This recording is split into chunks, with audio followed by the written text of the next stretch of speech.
بسم الله الرحمن الرحيم إن الحمد لله نحمده ونستعينه ونستغفره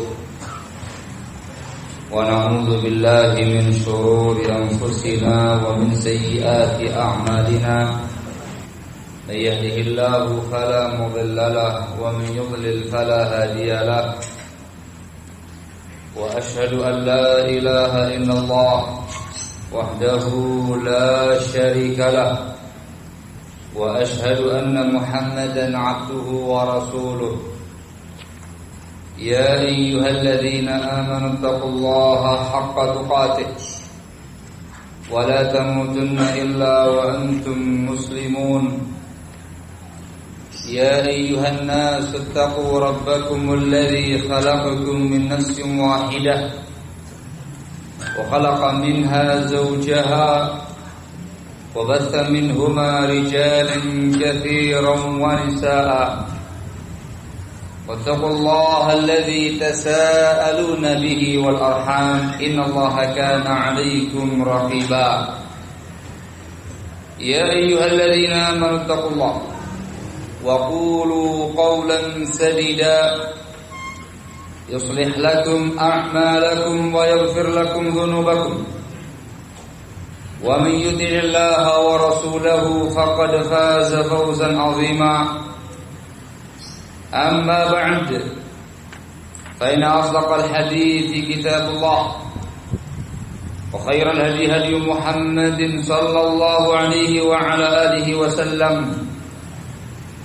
وشر الأمور محدثاتها فإن كل محدثة بدعة وكل بدعة ضلالة وكل ضلالة في النار أيها الناس إخوانا في أعزكم الله. Alhamdulillah, kita bersyukur kepada Allah Subhanahu wa taala yang memberi kemudahan kepada kita untuk mengadakan majelis di sore hari ini. Majelis yang insyaallah ta'ala mengangkat sebuah tema yang sangat penting, khususnya di zaman kita sekarang ini, terutama di dalam berbangsa dan bernegara, terutama di negara Kesatuan Republik Indonesia.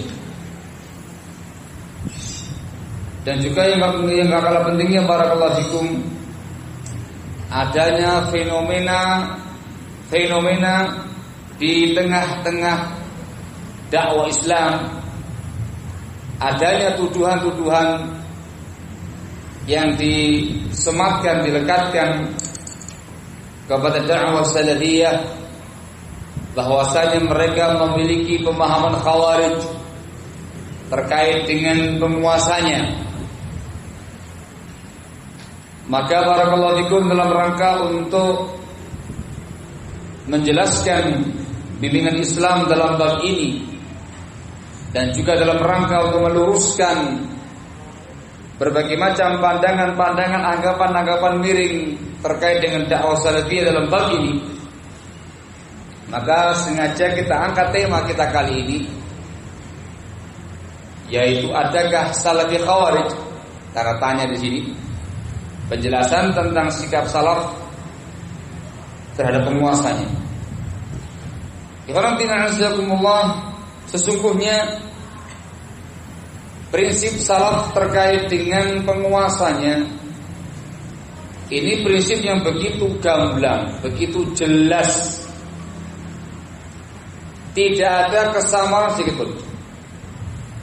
Prinsip yang dituangkan dalam Al-Quran dan juga dalam sunnah Rasulullah SAW, dan juga dengan penjelasan para ulama kita, bahkan praktek langsung para ulama kita dalam kaitannya dengan penguasanya. Ikhwan fillah azakumullah, secara global kita menyebutkan poin-poin penting. Ada beberapa prinsip mendasar, usul muhimmah prinsip-prinsip mendasar salaf di dalam mensikapi penguasanya atau dalam berbangsa dan bernegara. Yang pertama ialah prinsip as-sam'u wa ta'ah. Prinsip mendengar dan mentaati penguasa kaum muslimin selama dia muslim, walaupun dia zalim, walaupun dia bukan penguasa yang saleh, walaupun dia bukan penguasa yang adil. Mendengar dan mentaati penguasa kaum muslimin selama dia muslim, walaupun dia zalim, walaupun dia bengis, walaupun dia tidak adil, walaupun dia tidak saleh. Disebutkan dalam Al-Quranul Karim di An-Nisa ayat yang ke-59, Allah Subhanahu wa taala berfirman, "Ya ayyuhalladzina amanu athi'u Allah wa athi'ur rasul wa ulil amri minkum." Yang artinya, wahai orang-orang yang beriman, taatlah kamu kepada Allah, taatlah kamu kepada Rasul dan ulil amri di kalangan kalian. Ulil amri adalah para umara, para pemerintah kita, para penguasa kita. Allah mengatakan minkum, dari kalangan kalian, yakni dari kalangan kaum muslimin. Syaratnya dari kalangan kaum muslimin, penguasa yang muslim. Barakallahu fikum. Tidak ada keharusan dia adil, atau dia saleh, atau dia bertakwa. Kalau seandainya ada, itu lebih afdal. Lebih afdal. Barakallahu fikum. Sehingga intinya dia adalah seseorang yang muslim. Disebutkan dalam sebuah hadis dalam Bukhari Muslim dari sahabat yang mulia Abdullah bin Umar bin Khattab radhiyallahu taala anhu, kata Rasulullah sallallahu alaihi wa ala alihi wasallam, "'Alal mar'il muslim as-sam'u wa ta'ah fi ma habba wa kariha illa an yu'mara bi ma'siyatin fa idza umira bi ma'siyatin fala sam'a wa la ta'ah." Kata Rasulullah SAW, wajib atas tiap-tiap muslim untuk mendengar dan mentaati penguasanya pada perkara yang dia sukai dan dalam perkara yang dia benci, kecuali bila diperintahkan dengan kemaksiatan. Bila diperintah dengan kemaksiatan, maka tidak mendengar dan mentaati penguasa dalam bab tadi. Jelas gamblang sabda Rasulullah sallallahu alaihi wa ala alihi wasallam. Ini poin yang pertama. Prinsip yang pertama, mendengar dan mentaati penguasa. Mendengar dan mentaati penguasa. Ketentuannya, penguasanya muslim. Penguasanya muslim. Yang kedua ialah mendengar dan mentaati penguasa itu di dalam semua hal, baik dalam urusan duniawiyah ataupun dalam urusan diniyah, keagamaan kita, pada perkara yang kita suka atau pada perkara yang kita benci. Di saat kita sedang lapang atau di saat kita sedang sulit, baik penguasanya saleh ataukah dia penguasa yang fasik, baik penguasanya adil atau penguasanya zalim, dalam semua hal, dalam semua keadaan, dalam perkara duniawiyah dan dalam perkara diniyah, hanya satu pengecualiannya. Hanya satu pengecualiannya. ketika diperintahkan untuk mengerjakan perkara-perkara yang berbau kemaksiatan. Yang maksiat tidak boleh. Yang maksiat enggak diperbolehkan. Barakallahu fikum. Dikarenakan Rasulullah sallallahu alaihi wasallam mengatakan dalam sabdanya dari sahabat Ali bin Abi Thalib radhiyallahu taala anhu, kata Rasulullah sallallahu alaihi wasallam, "Innamat ta'atu fil ma'ruf." Sesungguhnya ketaatan itu hanya dalam perkara yang ma'ruf. Disebutkan dalam lafaz yang lain, la ta'ata li makhluqin fi ma'siyatil khaliq. Tidak ada ketaatan kepada makhluk siapapun di dalam bermaksiat kepada Sang Khaliq, kepada Allah Azza wa Jalla. Hanya itu pengecualiannya. Selama tidak ada unsur kemaksiatan, selama tidak ada unsur dosa, maka kita mendengarkan dan mentaati penguasa kita dalam semua hal. Dari sini ikhwan fillah azakumullah, disebutkan oleh para ulama kita, di antaranya Al-Imam Syafi'i rahimahullah dan juga yang lainnya, bahwasanya ketaatan kepada penguasa tidak mutlak. Ketaatan kepada penguasa tidak mutlak. Barakallahu. Tetapi ketaatan kepada penguasa itu terkait dengan masalah yang ma'ruf, terkait dengan masalah yang bukan kemaksiatan kepada Allah Subhanahu wa taala. Kalau ketaatan kepada Allah mutlak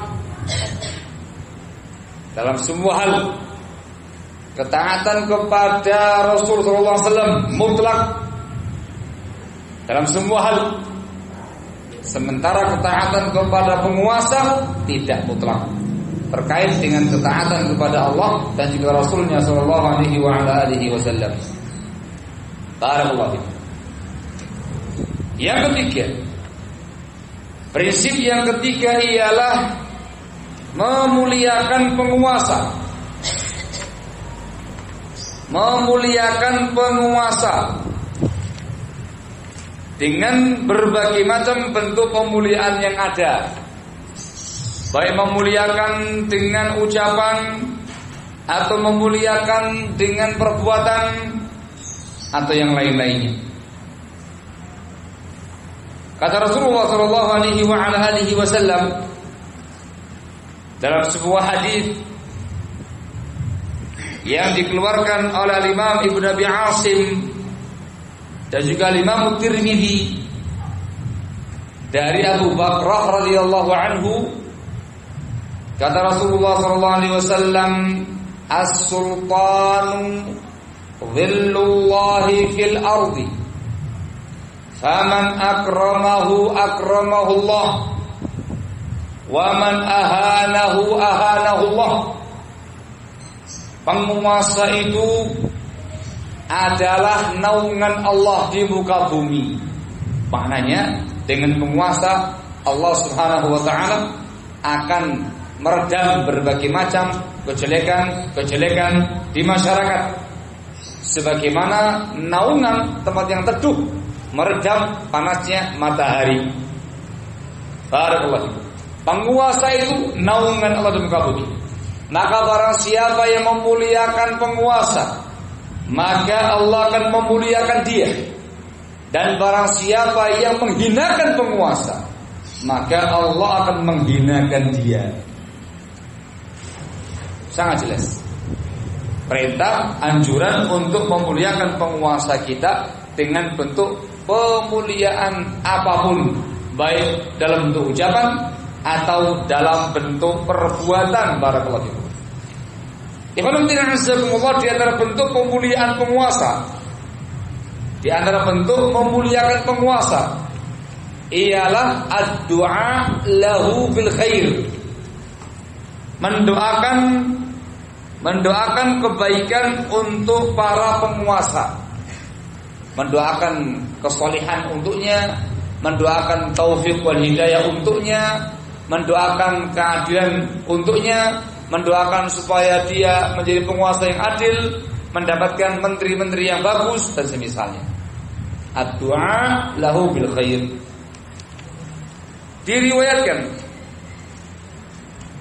Diriwayatkan dari Fudail bin Iyad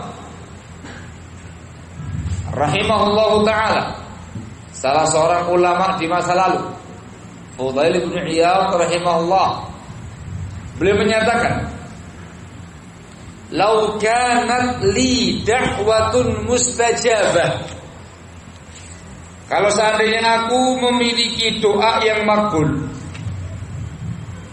doa yang makbul, niscaya aku akan lada'autu biha lis-sultan. Niscaya aku akan mendoakan kebaikan bagi sang penguasa.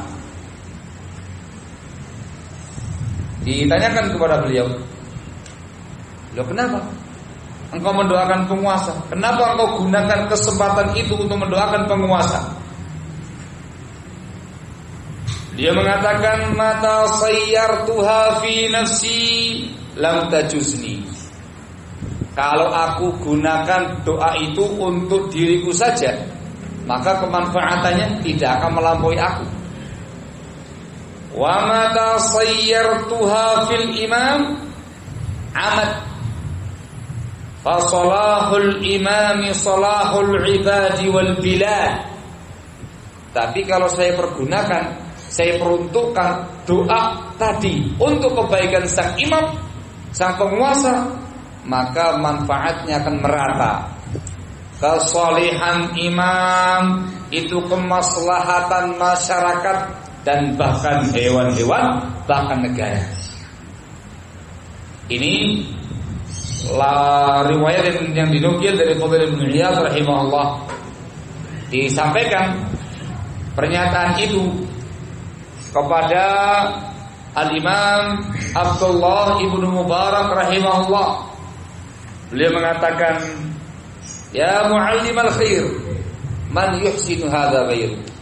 Wahai yang mengajarkan kebaikan, siapa yang bisa berbuat demikian selain engkau?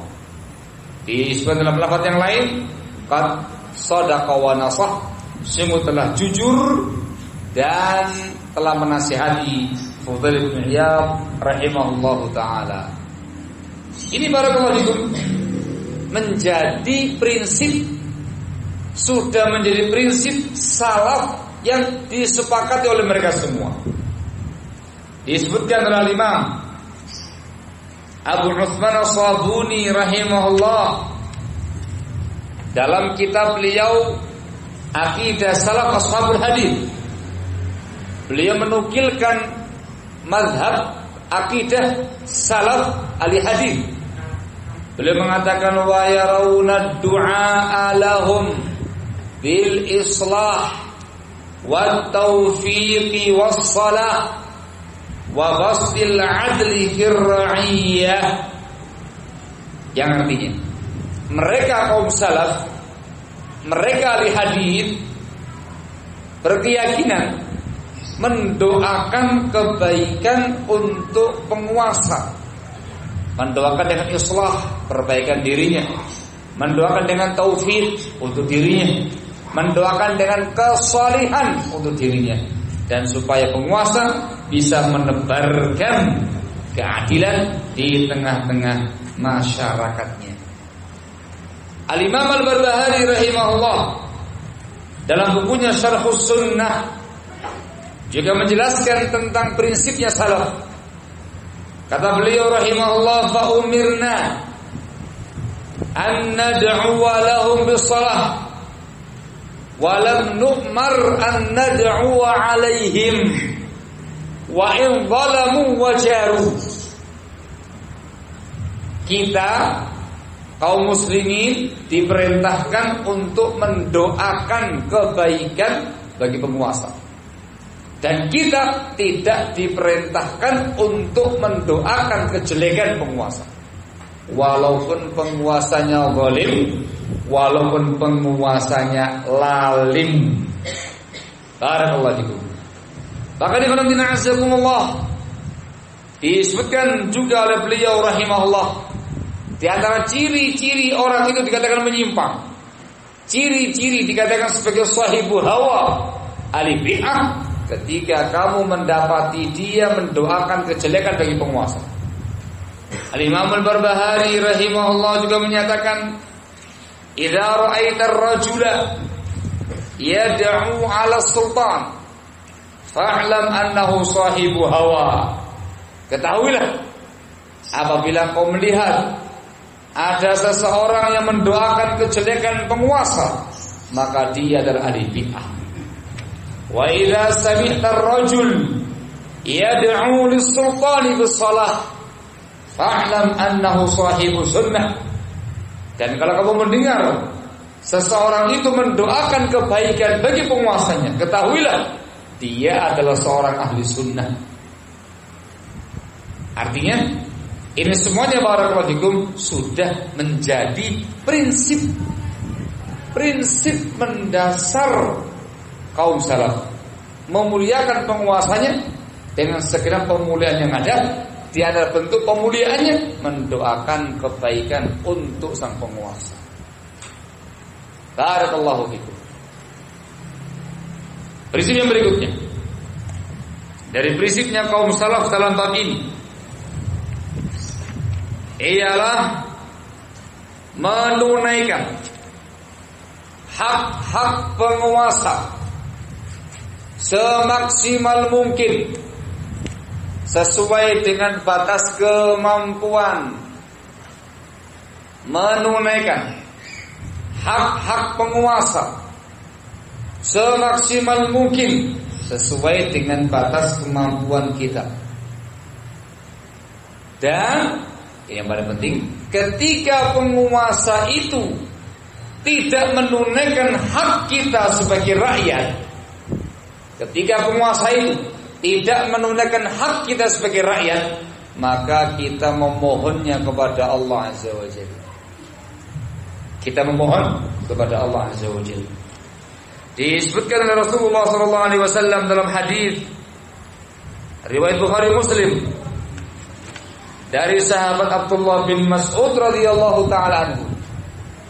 Kata Rasulullah SAW, innaha satakunu ba'di atharah wa umurun tunkirunaha.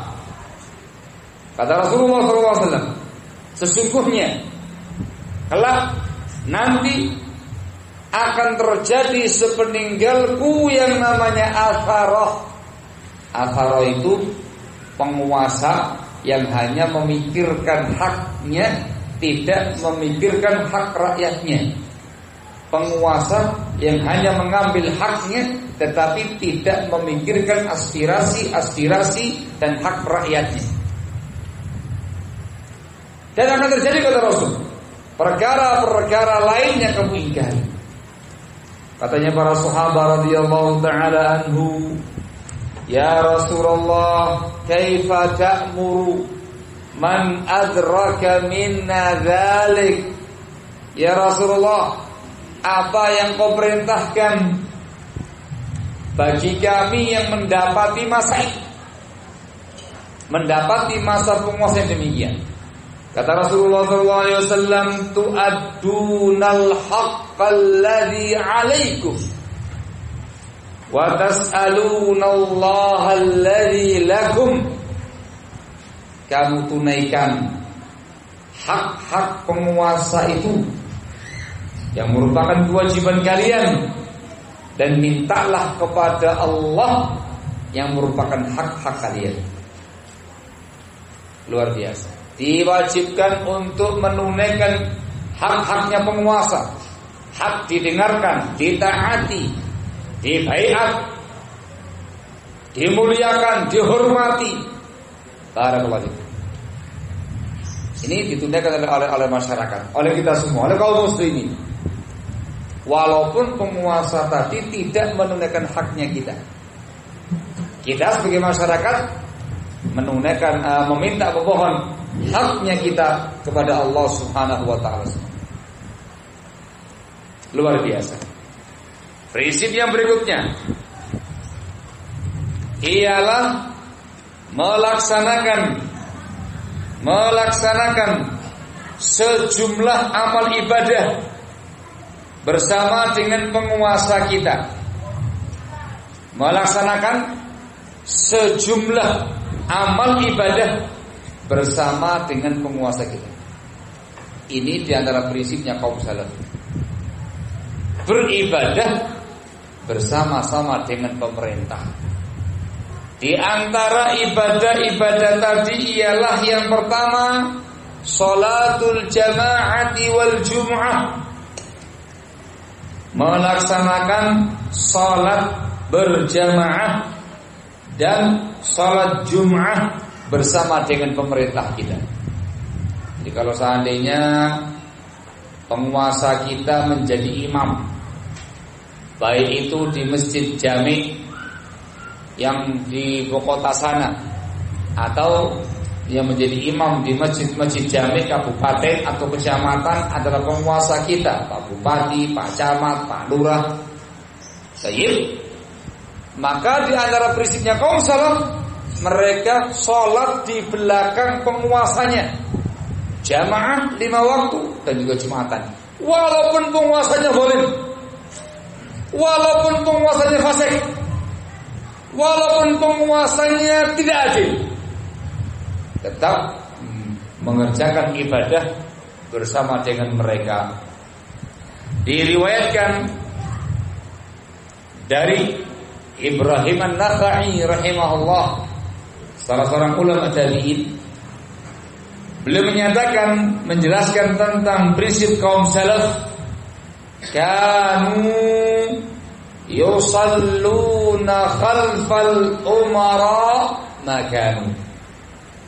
Dahulu kaum salaf, para sahabat, para tabi'in, mereka sholat di belakang para penguasa bagaimanapun keadaan mereka. Mau zalim, mau adil, mau soleh, mau fasik, selama dia penguasa kita, dia seorang yang muslim, dia mengimami jamaah kita atau jumatan kita, kita tetap sholat di belakang mereka sah. Dan itu yang dianjurkan oleh kaum salaf. Bahkan para ulama kita mengingkari pihak-pihak yang tidak mau mengerjakan ibadah sholat di belakang penguasa yang zalim. Disebutkan di dalam kitab Siyar A'lamin Nubala dari Sufyan Ats-Tsauri rahimahullah, beliau salah ulama di pada masanya. Sufyan Ats-Tsauri rahimahullah mengingkari, ankar 'ala al-Hasan ibn Saleh ibn Hayy. Al-Imam Ats-Tsauri rahimahullah mengingkari tindakan Hasan bin Saleh bin Hayy yang tidak mau sholat Jumat di belakang para penguasa. Bahkan para ulama yang lain langsung menuding orang itu sebagai khawarij. Hasan bin Saleh bin Hayy yang dulunya ahli hadis, yang dulunya ahli sunnah, yang dulunya alim ulama, begitu dia tidak mau mengerjakan ibadah Jumat di belakang penguasa yang zalim, bahkan dia punya pendapat boleh memberontak penguasa yang zalim, langsung divonis sebagai khawarij oleh para ulama, diingkari perbuatan dia oleh para ulama, dan kemudian disikapi sebagaimana mensikapi kaum khawarij. Allahul musta'an.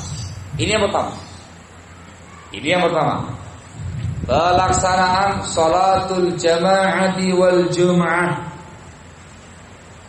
Yang kedua, yang juga dikerjakan bersama-sama dengan pemerintah, ialah salatul idain, melaksanakan salat id, melaksanakan salatul id. Ini diriwayatkan dari Imam Al-Hasan Al-Basri rahimahullahu ta'ala. Beliau menyatakan tentang para hum yalawna min umurina, hum yuwalluna min umurina khamsan, al-jum'ah wal jamaah wal 'id was thuhur wal hudud. Kata beliau rahimahullah, mereka para penguasa yang memimpin, yang mengurusi 5 perkara dari perkara agama kita. Yang pertama Jumatan, sudah. Yang kedua jamaah, sudah. Yang ketiga al-Id, terkait dengan masalah hari raya. Hari raya, maka berhari raya Idul Fitri bersama dengan penguasa, berhari raya Idul Adha bersama dengan penguasa, melaksanakan sholatul Id di belakang penguasa. Kalau seandainya ada penguasa kita yang mengadakan sholat bersama-sama dengan masyarakatnya, dan mereka sebagai imam dan mereka sebagai khatib, maka masyarakat muslimin diperintahkan untuk ikut menjadi makmumnya di belakang penguasa tadi, walaupun dia zalim, walaupun dia fasik, walaupun dia orang yang fajir, walaupun dia bukan orang yang zalim, bukan orang yang adil, di belakang mereka. Idul Fitri dan Idul Adha. Yang keempat az-zuhur, yakni dalam perkara jihad. Az-zuhur itu maknanya menjaga perbatasan wilayah muslim dengan kafir dalam front jihad. Sehingga poin yang keempat, kita beribadah bersama dengan penguasa terkait dengan ibadah jihad. Jihad fisabilillah, melawan orang-orang kafir harbi yang memerangi kaum muslimin. Ini merupakan syarat sahnya jihad. Ini merupakan syarat sahnya jihad. Harus dengan bendera penguasa, harus dengan komando penguasa, harus di bawah kepemimpinan penguasa. Kata Rasulullah SAW dalam sebuah hadis yang dikeluarkan Imam Muslim dari sahabat Abu Hurairah radhiyallahu taala anhu, kata Rasulullah SAW, al-imamu junnatun yuqatalu min wara'ih. Yang namanya penguasa perisai, dia tameng, di mana musuh itu diperangi dengan tameng tadi.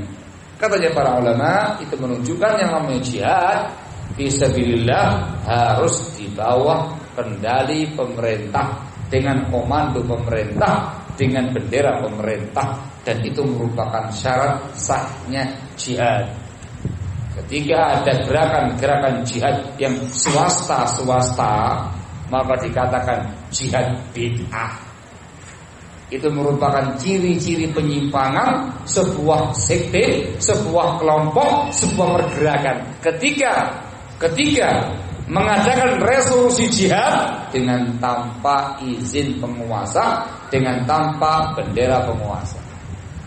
Dipahami insyaallah. Yang kelima, ibadah yang dikerjakan bersama-sama dengan pemerintah yang kelima ialah al-hudud, yaitu iqamatul hudud, ketika menegakkan hukum-hukum had. Dalam Islam ada beberapa tindakan-tindakan dosa kriminalitas yang ditetapkan hukum-hukum khusus, disebut dengan namanya hudud. Hukum-hukum terkait dengan batas, hukum-hukum yang ditetapkan batasnya oleh Islam. Di antara yang terkena hukum had, mencuri, melebihi 1/4 dinar potong tangan, mencuri. Di antara hukum had ialah hukum rajam, ketika orang yang telah menikah berzina, atau hukum cambuk 100 kali, diasingkan setahun bagi yang berzina dan dia masih bujangan. Itu hukum had. Dan yang lain-lainnya. Dalam prinsip salaf, ketika menegakkan hukum-hukum had, atau dalam bahasa kita sekarang penegakan hukum syariat, gitu ya, itu harus penguasa, harus penguasa yang melakukannya. Itu merupakan syarat sahnya iqamatul hudud, penegakan hukum had. Ketika ada pelaksanaan hukum syariat, hukum had dilakukan selain penguasa, maka dinyatakan menyimpang, dinyatakan bid'ah. Itu merupakan ciri-ciri penyimpangan seseorang dan penyimpangan sebuah kelompok. Hati-hati. Sehingga semua diserahkan kepada siapa? Kepada pemerintah. Kaum muslimin hanya membantu penguasa dalam bab ini dengan informasi-informasi, laporan-laporan, bukti-bukti yang mengeksekusi siapa? Penguasa. Ketika ada yang maling, yang tahu warga, laporkan penguasa. Pak, maling. Malingnya banyak. Langsung potong tangannya sama penguasa. Yang potong tangan siapa ini? Penguasa. Itu kalau ditegakkan pada sebuah negara yang namanya hukum-hukum had.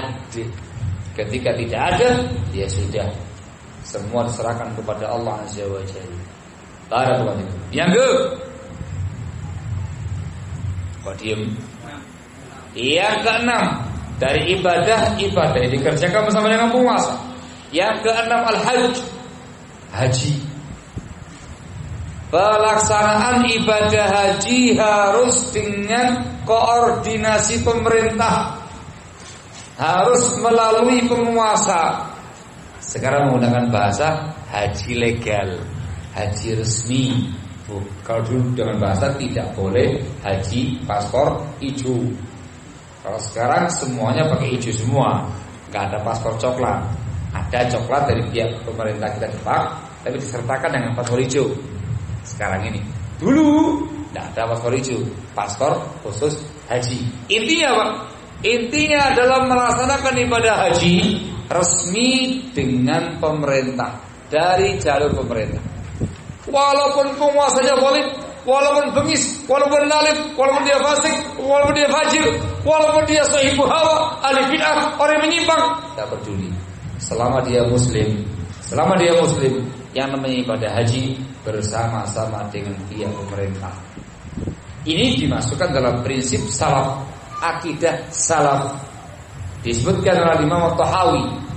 Al-Imam At-Tahawi rahimahullah di dalam kitab beliau Aqidah At-Tahawiyah, beliau mengatakan wal hajju wal jihadu madin ila yaumil qiyamah ma'ulatil umur barran kanu aw fajira.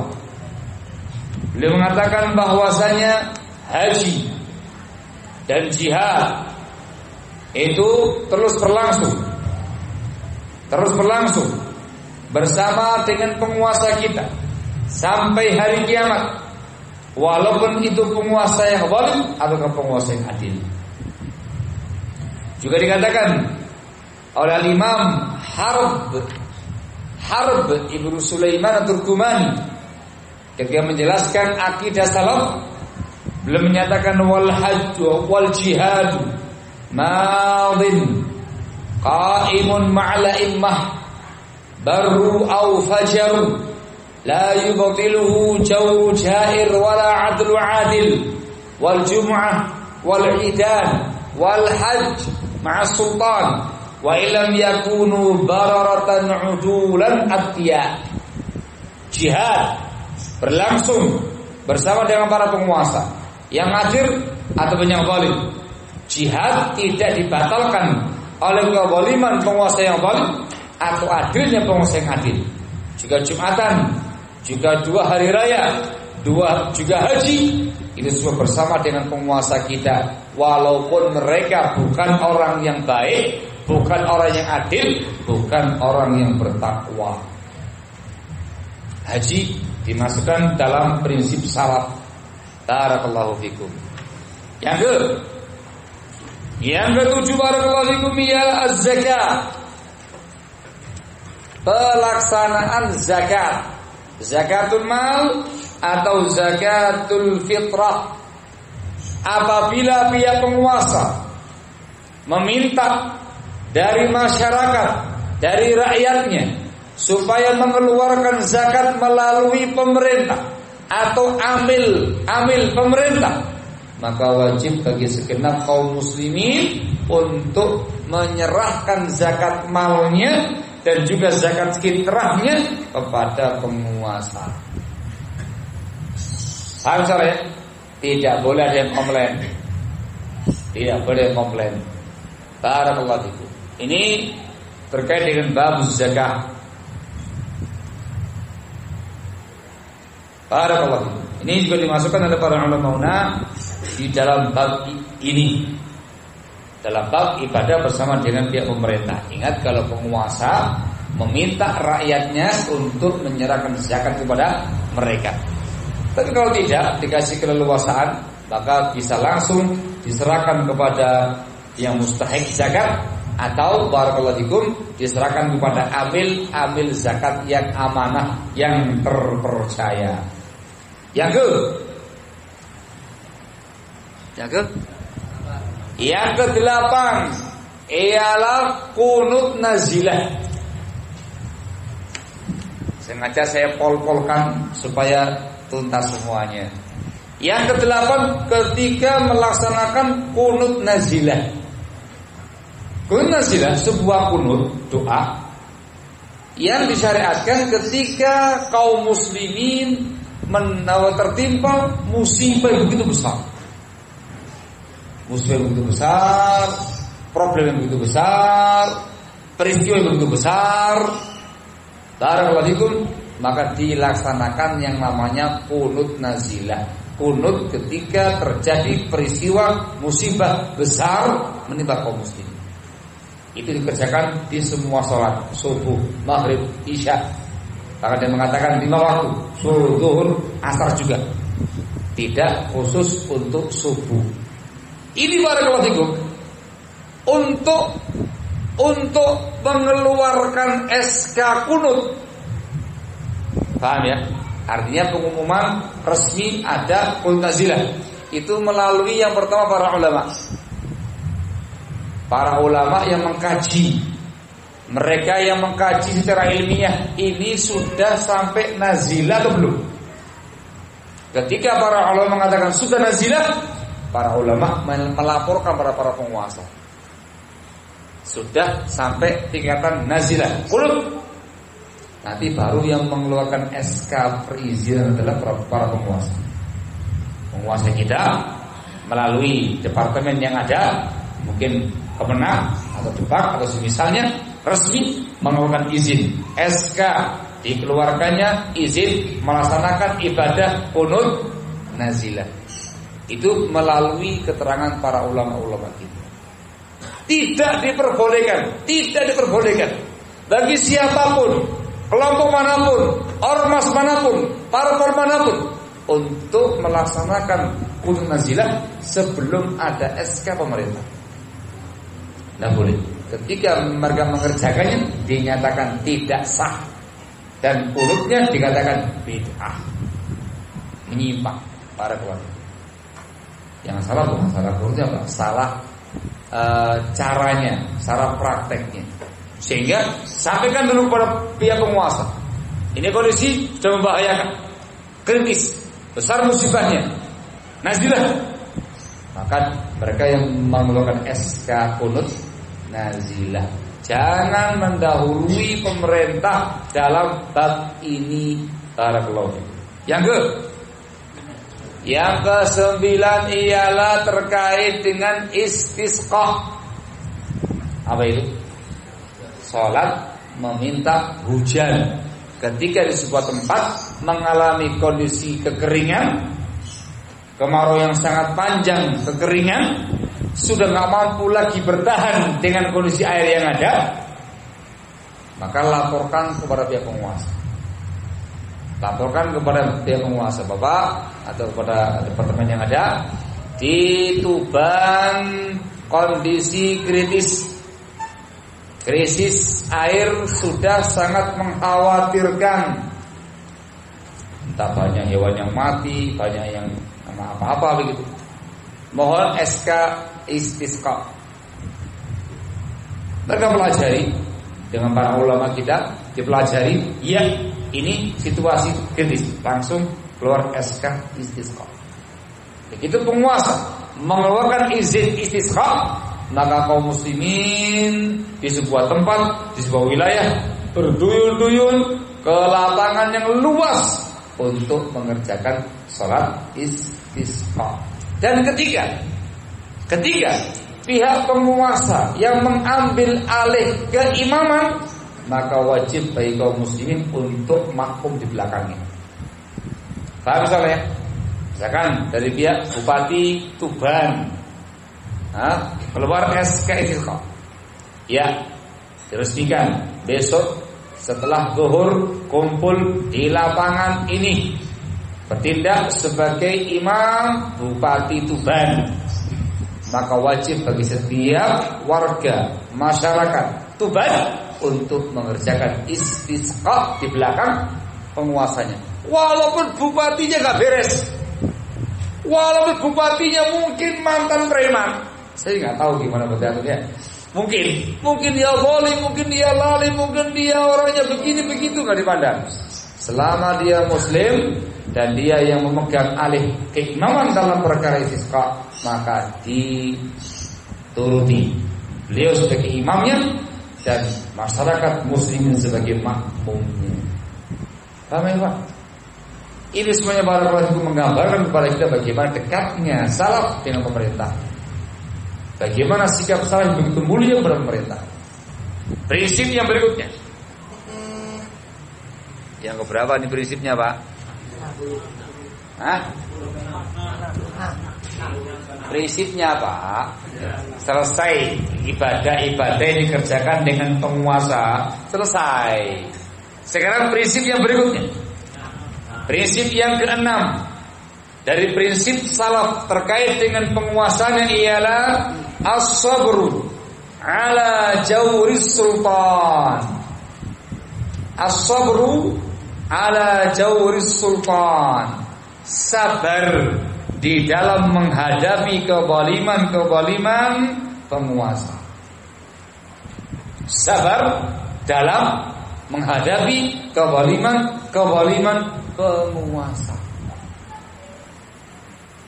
Sabar, ini prinsipnya. Disebutkan dalam sebuah hadis dalam Bukhari Muslim dari sahabat Abdullah bin Abbas radhiyallahu taala anhuma, bahwasanya Rasulullah sallallahu alaihi wa ala alihi wasallam bersabda, "Man kariha min amirihi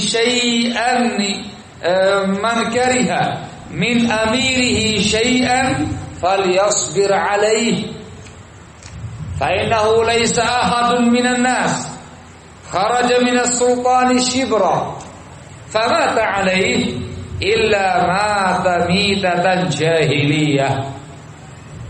Yang artinya, barang siapa yang membenci, tidak menyukai sesuatu dari penguasanya, maka hendaklah dia bersabar menghadapi kondisi pemerintahnya. Sebab tidak ada seseorang pun dari masyarakat ini yang memberontak penguasanya satu jengkal saja kemudian dia mati, melainkan dia matinya mati jahiliyah. Mati jahiliyah itu mati seperti orang-orang jahiliyah yang dulu tidak memiliki penguasa, yaitu mati di atas dosa besar. Barakallahu fikum. Di sini ada keterangan falyasbir alaih, hendaklah dia sabar di dalam menghadapi kezaliman penguasa. Entah penguasa dituduh korupsi atau kolusi atau nepotisme, atau penguasa yang zalim, atau yang kejam, atau yang lalim, mengambil hartanya masyarakat, atau yang semisalnya, sabar. Falyasbir alaihi, disuruh sabar oleh Rasulullah SAW. Baik, ini langkah pertama. Langkah yang berikutnya, bentuk kesabaran yang ada pada keladikum adalah ingkarul munkar wan nasihatu lahum, mengingkari kemungkaran sang penguasa dan menasihati mereka. Jadi yang pertama sabar sih. Sabar. Jangan berbuat apapun, sabar. Langkah berikutnya adalah mengingkari kemungkaran mereka dan menasihati pemerintah. Barakallahu fikum. Rasul mengatakan dalam sabdanya, "Man ra'a minkum munkaran falyughayyirhu biyadihi, fa illam yastati' fa bilisanihi, fa illam yastati' fa biqalbihi, wa dzalika adhaful iman." Dalam Sahih Muslim dari Abu Sa'id Al-Khudri radhiyallahu anhu. Kata Rasulullah SAW, barang siapa yang melihat kemungkaran, hendaklah dia ingkari dengan tangannya, tidak mampu dengan lesannya, tidak mampu dengan hatinya. Itu selemah-lemah iman. Ini kewajiban ingkarul munkar. Baik. Namun yang menjadi masalah adalah di dalam mengingkari kemungkaran pemerintah atau dalam menasihati penguasa, di situ ada cara-caranya, ada aturan mainnya. Disebutkan dalam sebuah hadis yang dikeluarkan oleh Imam Ibnu Abi Asim dalam kitab Sunnah dari Iyad Ibnu Hunum, rahimahullah. Dia mengatakan bahwasanya Rasulullah sallallahu alaihi wasallam bersabda. Kata Rasulullah, "Man arada ayyan saha li sultanin bi amrin, man arada ayyan saha li sultanin bi amrin, fala yubdilahu alaniyatan, walakin liyakhudh bi yadihi fayakhluwa bihi, fa in qabila minhu fadhaka, wa illa kana qad adda alladhi alaihi lahu." Yang artinya, kata Rasulullah SAW, barang siapa yang ingin menasihati seorang penguasa dengan sesuatu, maka jangan ditampakkan terang-terangan. Barang siapa yang ingin menasihati penguasa dengan sesuatu, jangan ditampakkan terang-terangan. Hendaklah dia ambil tangan penguasa itu, lalu menyendiri berdua dengan dia saja. Nasihat diterima, itu diharapkan. Kalau tidak, maka sungguh dia telah menunaikan kewajiban dia kepada penguasa. Ini prinsip salaf. Sabar, ya Pak, sabar. Jangan lupa ingkar munkar, siap. Nasihat, siap. Tapi ingat, dalam menasihati penguasa, mengingkari kemungkaran penguasa, tidak diperbolehkan di hadapan umat atau di hadapan khalayak ramai. Harus sembunyi-sembunyi antara dia dengan penguasanya saja. Ya gentle, diterima alhamdulillah, kalau enggak ya sudah, resiko. Begitu datang kepada pihak penguasa, kamu nasihati dia ngamuk-ngamuk, marah-marah, uring-uringan, dipenggal kepala kamu, ya sudah, korbannya kamu saja. Jangan mengorbankan masyarakat yang lain. Gentle. Paham caranya? Itu sabdanya Rasul. Sabdanya Rasulullah sallallahu alaihi wasallam. Bahkan disepakati oleh para ulama. Barang siapa yang menasihati atau mengingkari kemungkaran penguasa di depan khalayak ramai atau di media umum yang dibaca semua pihak, baik media elektronik atau media cetak atau dunia maya atau semisalnya, itu semua termasuk pemahaman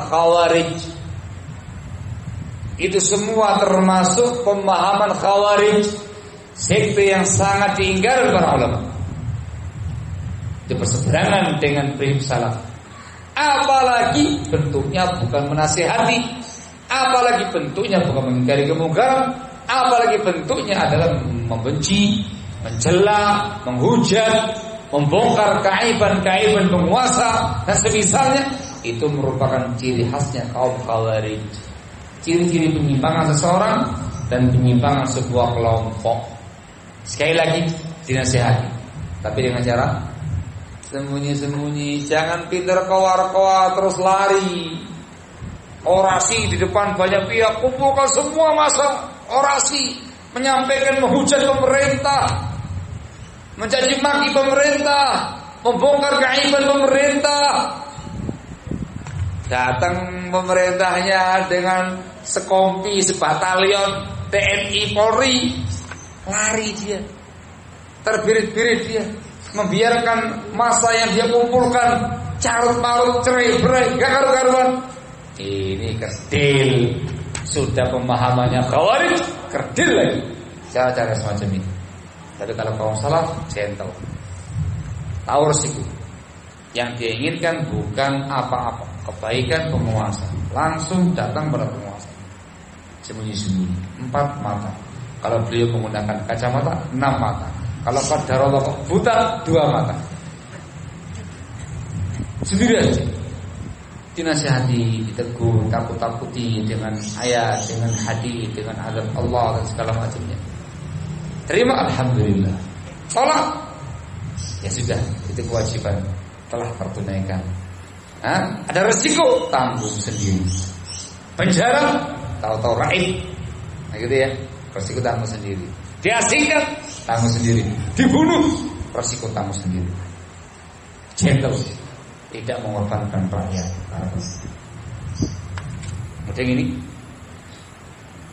baik. Langkah yang berikutnya, mendoakan kebaikan untuk sang penguasa. Sudah diterangkan tadi. Langkah yang berikutnya ialah mengecam tindakan-tindakan pemberontakan pemerintah, seperti yang disebutkan dalam riwayat tadi dari Ibnu Abbas radhiyallahu anhu. Sesungguhnya kata Rasulullah SAW, tidak ada seseorang pun dari masyarakat yang memberontak penguasa jengkal saja, lalu dia mati, maka matinya mati jahiliyah. Itu langkah berikutnya. Tidak diperbolehkan melakukan pemberontakan pemerintah sejengkal pun dalam bentuk apapun. Di kalangan kaum salaf, pemberontakan penguasa 2 macam.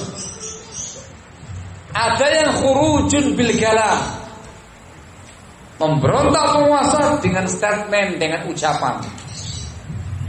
Yang dibahas tadi, hujatan-hujatan, caci makian, mengumbar aib penguasa, membongkar keaiban penguasa di depan halayak ramai. Itu pemberontakan. Dan yang kedua, khurujun bis-sayfi was-sinan, pemberontak dengan senjata. Dua-duanya diharamkan dalam Islam, bertentangan dengan prinsip salaf. Memberontak penguasa ciri khasnya kaum Khawarij. Ciri khasnya kaum Khawarij menghujat, mencaci maki, membongkar aib penguasa, mengubah aib penguasa, memberontak dengan senjata, kudeta dan segala macamnya, demo dan segala macamnya. Itu merupakan ciri khasnya kaum Khawarij. Ciri khasnya kaum Khawarij. Ini ikhwanatina azakumullah, poin-poin penting. Poin-poin penting dari prinsip-prinsip salaf terkait dengan pemerintah. Dari sini barakallahu fikum, secuil pun, sedikit pun, sekejap pun tidak pernah ada prinsip salaf beraroma Khawarij. Sebab bertabrakan sebenarnya. Ini Khawarij, ini salaf. Prinsip salaf dengan ayat, dengan hadis, dengan ijma' ulama, keterangan para ulama, ini merupakan prinsip dan akidah Islam. Yang berseberangan dengan namanya Khawarij. Sehingga tidak mungkin yang namanya Salafi punya pemahaman Khawarij, abadan. Tapi kok nyatanya ada ya orang-orang yang ngaku sebagai salaf, tapi kok perbuatannya seperti itu. Itu bukan namanya Salafi, itu namanya Khawarij. Artinya dia sudah belok, sudah lompat.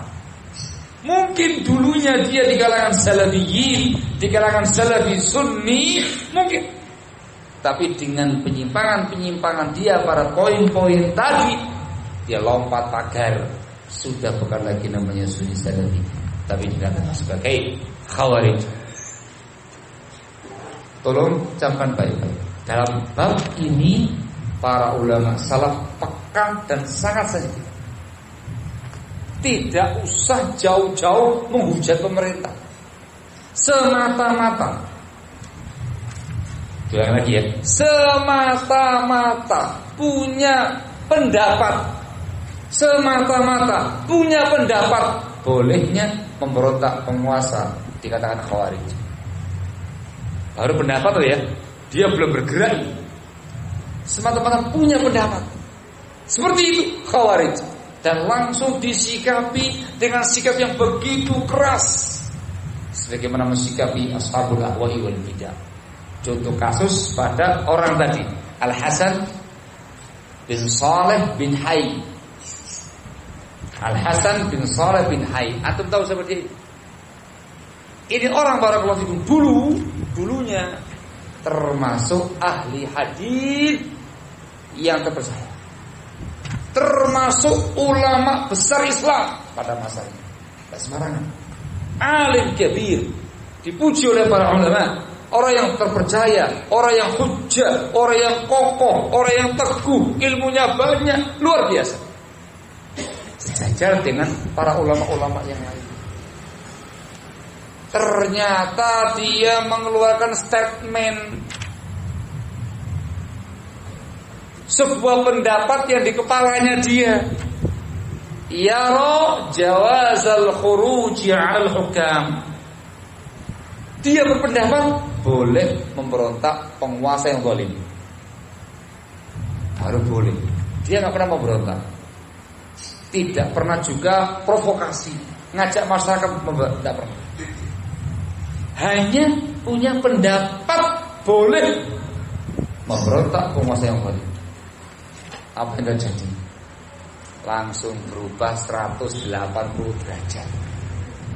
Para ulama yang dahulu memuji dia, memuliakan dia, menghormati dia, mengagungkan dia karena keilmuannya, karena ketokohannya, karena kealimannya, langsung berubah 180 derajat. Yang dahulu memuji, sekarang mencela dia. Dicela dengan celanya begitu keras, begitu keras, disikapi dengan sikap yang begitu tegas. Sufyan Ats-Tsauri rahimahullah, salah seorang ulama ahli hadis pada masanya, suatu hari pernah masuk ke dalam masjid. Ini baru masuk, begitu masuk kok lihat Hasan bin Saleh bin Hayy sedang sholat, dan dia ahli ibadah, alim ahli ibadah. Masuk Hasan bin Saleh bin Hayy lagi sholat, khusyuk, tumakninah luar biasa. Langsung beliau balik, ngambil sandalnya keluar sambil mengatakan, a'udzubillah min khusyu'in nifaq. A'udzubillah min khusyu'in nifaq. Aku berlindung kepada Allah dari kekhusyuan kemunafikan ini. Paham ya? Zahirnya Masya Allah ibadah yang mumpung khusyuk, tumakninah, tapi ternyata pemahaman dia pemahaman khawarij. Nggak mandang ibadahnya Pak, mandang pemahaman yang menyimpang.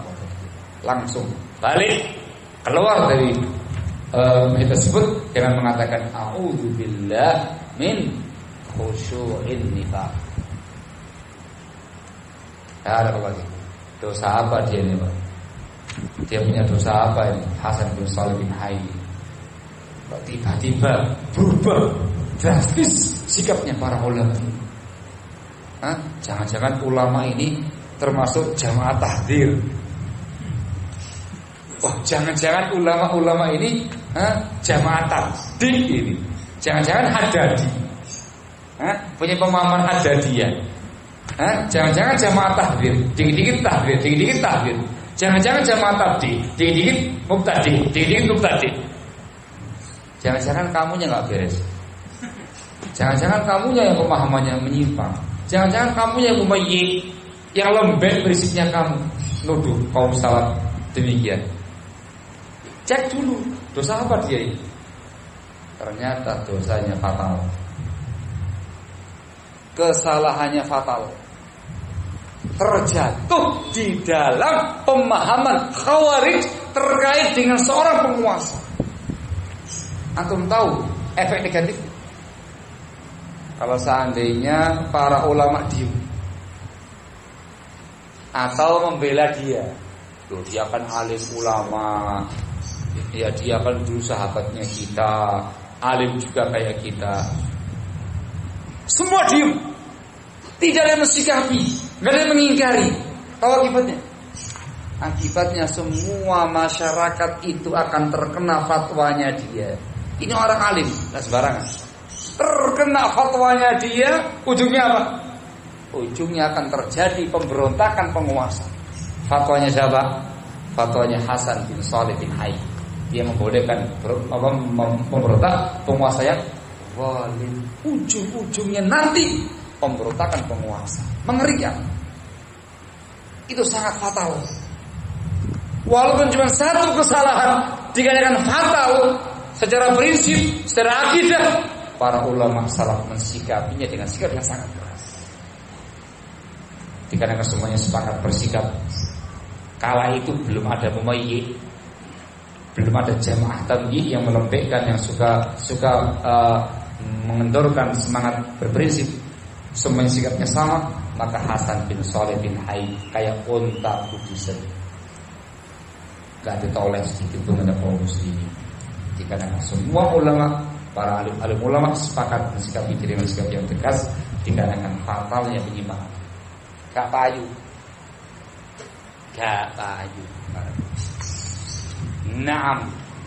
Ini dikarenakan betapa salafun salih rahimahumullah taala betul-betul memperhatikan tentang keutuhan sebuah bangsa, sebuah negara. Kaitannya dengan seorang pemerintah, seorang penguasa yang punya kekuatan, yang punya kekuasaan.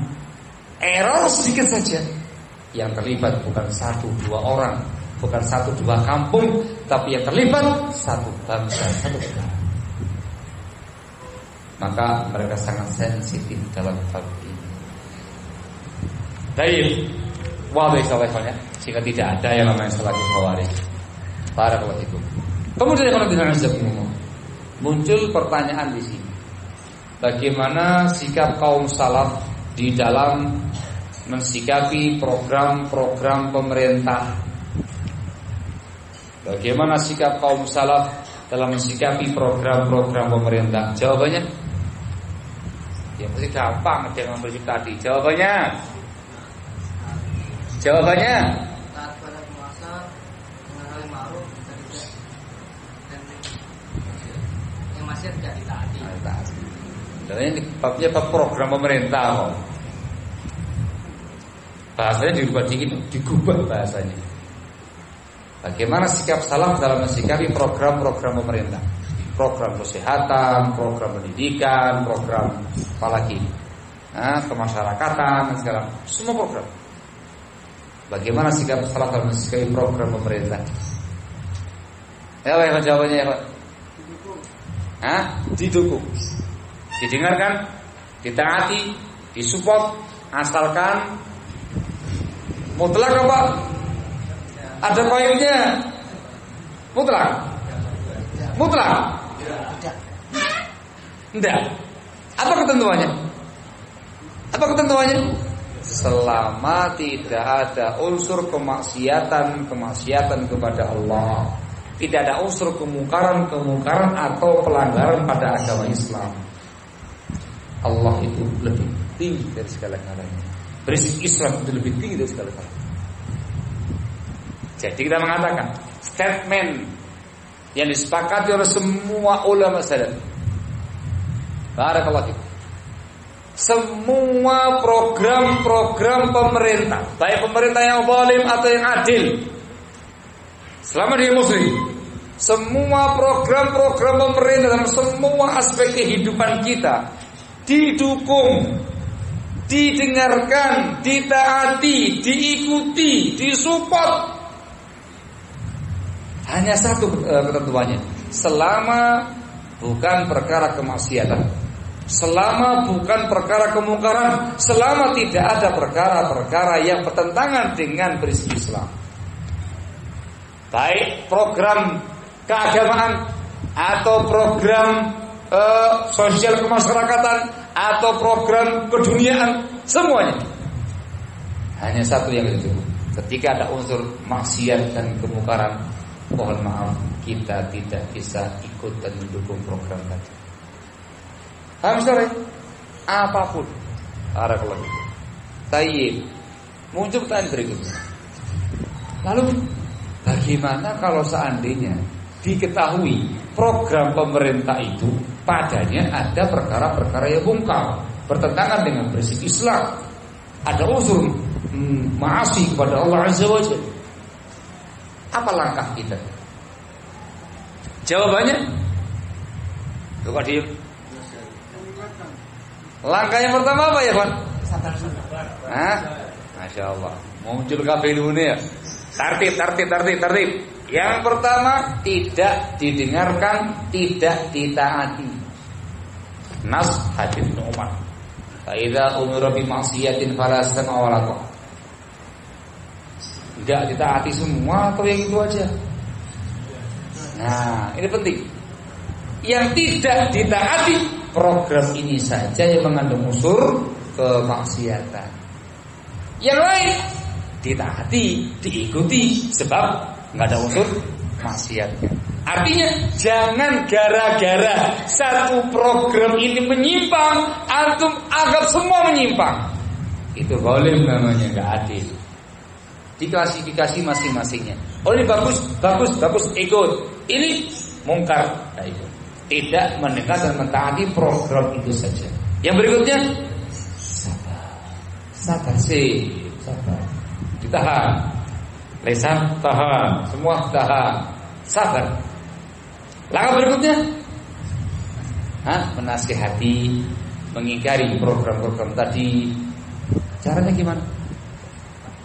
Kalau langsung menasihati penguasa, dengan cara sembunyi-sembunyi kepada penguasa yang berkait yang bersangkutan. Paham sampai? Paham ya, Pak? Mudah ini. Dan tidak boleh jatuh dalam caci maki pemerintah, mengumbar aib pemerintah di depan khalayak ramai. Terus boleh enggak ya? Ketika ada teman kita misalkan terjatuh dalam program tadi yang menyimpang tadi, atau yang ada mungkar tadi, boleh nggak kita ingkari, atau kita tegur, atau kita nasihati? Boleh nggak? Jawabannya, ya harus. Dikarenakan ada seorang muslim yang terjatuh dalam sebuah kemungkaran. Itu mungkar. Pemerintah ini, penguasa ini. Iya penguasa, tapi program ini bukan, jangan ikut. Tapi tidak kemudian di depan khalayak ramai, wahai kaum muslimin wal muslimat, program pemerintah yang ini mungkar, jangan diikuti. Tidak boleh seperti itu. Itu akan memunculkan efek yang sangat negatif. Masyarakat yang nggak ngerti apa-apa, yang awam, yang jahil akan muncul reaksi mencela, menghujat pemerintah. Sehingga tinggal, tapi di antara kita nggak dikeluarkan di depan khalayak ramai. Paham ya, Pak? Barakallahu fikum. Iwan bin Azzaqullah sedikit lagi tanggung.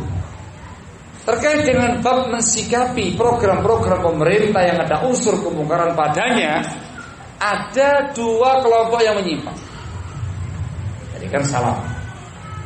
Kelompok yang pertama ialah mengambil semua program tadi.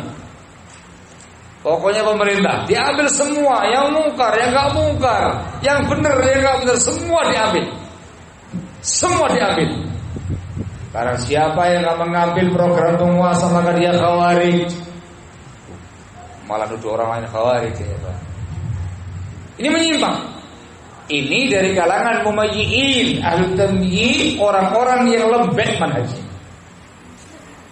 Barakallahu fikum. Paham insyaallah ya? Tidak memilah-milah mana yang hak mana yang batil. Hadhihi atau hadza mumayyiz, manhajnya ahlu tamyiz, para mumayyi'in yang lembek manhaj, menyimpang. Diambil semua. Satunya lagi kebalik, tolak semuanya. Ada program tauhid, banyak programnya, program Islami, wow ditolak kabeh. Barakallahu itu. Yang baik tolak, yang maslahat tolak, yang bagus tolak. Dengan alasan ada perkara-perkara programnya lain yang menyimpang. Gara-gara 1, 2, 3, 4, 5 penyimpangan dalam sebuah program penguasa, menolak semua program yang lain. Ini khawarij. Mereka lah yang memiliki pemahaman khawarij, yang menyimpang, yang dikecam oleh para ulama. Yang betul tengah-tengah, diambil yang tidak ada unsur maksiat dan yang mungkar. Ketika ada yang mungkar, disikap dengan sikap yang bijak tadi, mentaati, yang sabar, ditegur dengan cara yang baik dan segala macamnya, dengan cara. Dipahami insyaallah ya? Ada mafhum. Maka ya fa'atina azakumullah, di antara ciri-cirinya mumayyi'in, di antara ciri-cirinya orang-orang yang lembek manhajnya, ketika mereka menuduh ahlu sunnah salafiyin khawarij dengan alasan tidak menerima program-program pemerintah. Ada mumayyi'in. Dan yang kedua ada kadzdzab, berdusta atas nama salaf, memutlakan seolah-olah salafiyin, salaf menolak semua program pemerintah. La, kebalik, salafiyin itu menerima, mendukung, mengikuti semua program pemerintah kecuali yang ada unsur dosa dan maksiatnya. Barakallahu fikum. Hadza wa difahami insyaallah taala ikhwan. Sesungguhnya masih banyak di benak saya ikhwan, tetapi ya lumayanlah.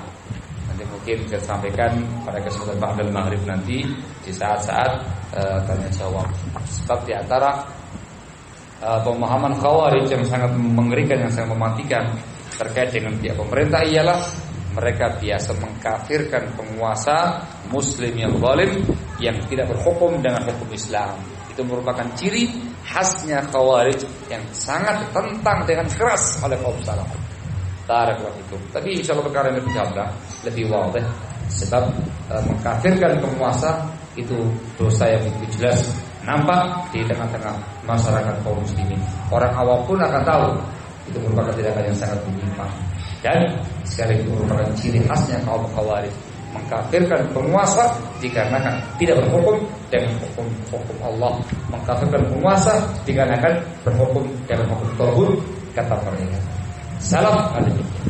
Allah Ta'ala bisawab. Ini yang mungkin bisa saya sampaikan. Sudah menjelang maghrib kurang 7 menit. Kita persiapan untuk berjamaah maghrib, dan insyaallah ba'da maghrib sampai isya nanti waktunya untuk tanya jawab, insyaallah ta'ala. Sementara cukup sampai dahulu.